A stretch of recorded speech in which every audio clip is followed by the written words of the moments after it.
नमस्कार, मी डॉक्टर आकांक्षा गुगरे. श्रोतेहो, हल्ली बाजारामध्ये उसाचा रस आपल्याला पाहायला भेटतोय. उन्हाचं प्रमाण वाढलेलं आहे. आपण जेव्हा बाहेर जातो तेव्हा उसाच्या रसाच्या गाड्या आपल्याला पाहायला भेटतात. आता हा उसाचा रस आपल्यासाठी कसा उपयोगी ठरतो याविषयी आज आपण माहिती करून घेणार आहोत. त्याचबरोबर बऱ्याच जणांच्या मनात असा प्रश्न असतो की साखर ही उसाच्या रसापासून बनते.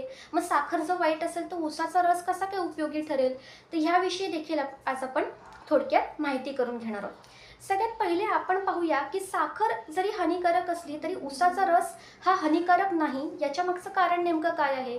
तर फॅक्टरीमध्ये ज्या वेळेला उसाचा रस काढला जातो आणि त्यापासून जेव्हा साखर बनवली जाते त्यावेळेला त्या साखरेचा विशिष्ट प्रकारे खूप सगळे जे प्रोसेस असतात त्यांचा सामना करावा लागू शकतो. त्याच्यामध्ये काही केमिकल्स देखील ॲड केले जातात आणि ही सर्व ज्या वेळेला प्रोसिजर होत असते त्यावेळेला त्या उसाच्या रसाचे जे काही गुणधर्म असतात, जे काही चांगले गुणधर्म असतात त्यांचा कुठेतरी नाश होतो आणि त्यामुळे जी साखर तयार होत असते ही हानिकारक असते. मात्र ज्या वेळेला नुसत्या उसाचा रसाचा प्रश्न येतो त्यावेळेला मात्र तो जो उसाचा रस असतो हा अतिशय गुणकारी मानला गेलेला आहे.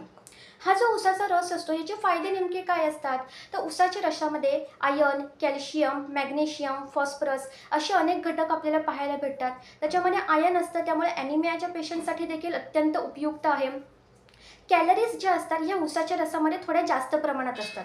म्हणजे एक ग्लास उसाच्या रसामध्ये 180 कॅलरीज आपल्याला पाहायला भेटतात. त्यामुळे तुम्हाला जर वजन कमी करायचं असेल तर मात्र तुम्ही उसाचा रस टाळला पाहिजे. त्याच्या बदल्यात तुम्ही लिंबू पाणी घेऊ शकता, कोकम पाणी घेऊ शकता किंवा साधं पाणी देखील वापरू शकता. त्याचबरोबर प्रोटीन्स जे असतात हे थोड्या कमी प्रमाणामध्ये उसाच्या रसामध्ये आपल्याला पाहायला भेटतात. मात्र एनर्जी वाढवण्याचं जे काम असतं हे उसाच्या रसाने अत्यंत चांगल्या प्रकारे केलेलं आपल्याला पाहायला भेटतं. म्हणजे तुम्ही जो उन्हात कुठे बाहेर जात असाल, तुम्ही जर काही खाल्लं नसेल आणि अतिशय वीक जर तुम्ही फील करत असाल तर अशा वेळेला जर तुम्ही उसाचा रस पिला तर तुम्हाला इन्स्टंट एनर्जी देण्याचं काम हा उसाचा रस करत असतो. म्हणजे 5 ते 10 मिनिटातच तुम्हाला एनर्जी आलेली तुम्हाला दिसून येते. त्याचबरोबर ज्यांना UTIचा म्हणजे युरिनरी ट्रॅक इन्फेक्शनसारखा ज्यांना आजार होत असतो, ज्यांना वारंवार युरिनचं इन्फेक्शन होत असतं किंवा युरिनच्या ठिकाणी जळजळ होत असते, अशा लोकांसाठी देखील उसाचा रस हा अतिशय उपयुक्त मानला गेला आहे.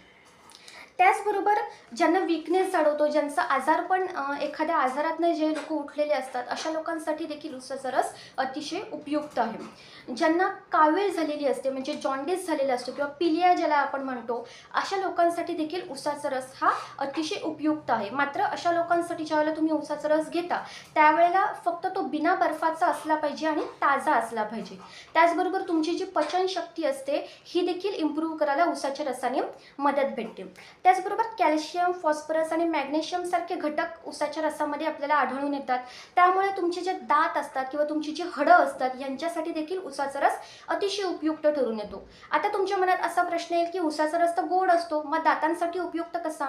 तर कॅल्शियम, फॉस्फरस हे जे घटक असतात हे दातांसाठी आणि हाडांसाठी अतिशय उपयुक्त आहेत. मात्र तुम्ही ज्यावेळेला उसाचा रस प्याल तो गोड असल्यामुळे मात्र तुम्हाला रस पिल्यानंतर चूळ भरण्याची आवश्यकता आहे. तुम्ही जर चूळ नाही भरली तर मात्र तुमच्या दातांना नुकसान होऊ शकतं. पण ह्या व्यतिरिक्त जर विचार करायचा झाला तर कॅल्शियम आणि मॅग्नेशियम हे हाडांसाठी आणि दातांसाठी अतिशय उपयुक्त मानलं गेले. श्रोतेहो, तुम्हाला देखील जर माहिती आवडली असेल तर चॅनलला नक्की सबस्क्राईब करा आणि बेल आयकॉन दाबायला विसरू नका. भेटूया पुढच्या व्हिडिओमध्ये. तोपर्यंत नमस्कार.